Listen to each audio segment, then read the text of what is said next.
You're recognized. Well, thank you, Mr. Chairman, and thank you for holding this hearing.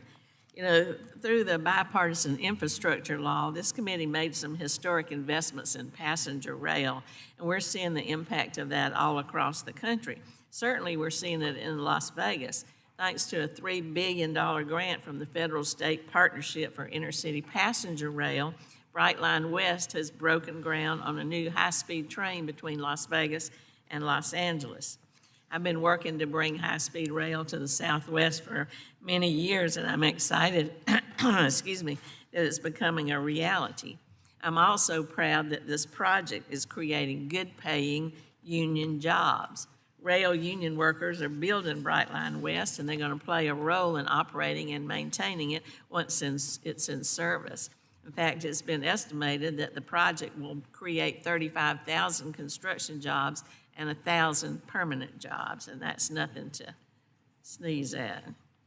While Brightline West is a success story, I know it's not the only model we need to support as we work to improve intercity passenger rail. We've got to remember that there's not a passenger rail system in the whole world, that operates without some government investment in capital projects. I believe we need to provide robust funding for Amtrak and competitive grants in the next transportation authorization bill.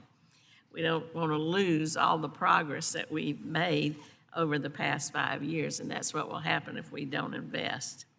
Amtrak services are found in red and blue districts, and I'm glad to see that some of my Republican colleagues voted in favor of amendments to protect Amtrak funding for the Northeast Corridor and for the North Carolina rail system during last week's markup of this committee. There are many communities across the U.S. that will benefit from sustained federal rail investments. The Federal Rail Administration has identified 69 corridors in 44 states as ready for additional investment. These are in many of our districts with proposed lines, extensions to existing routes, or improvements to the rail service in 49 districts on this committee alone, 49 in this committee alone. Now, in addition to helping expand passenger rail service, federal rail grants also make our rail network safer. For example, the Railroad Crossing Elimination Program helps address safety concerns at grade crossings.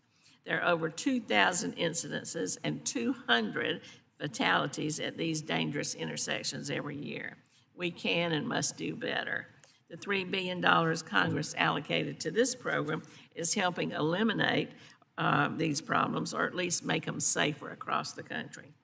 I'd like to use our time today to hear from our witnesses about how investments from the bipartisan infrastructure law are improving rail services in your communities or with your systems.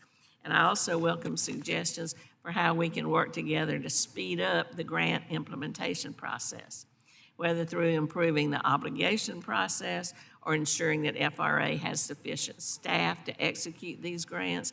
I believe that targeted change could help speed up that grant implementation and help move the systems forward. So I look forward to working with you, Mr. Webster, Chairman Graves, Ranking Member Larson, on these issues as the surface transportation reauthorization process moves forward. So thank you, and I yield back. I now recognize the ranking member of the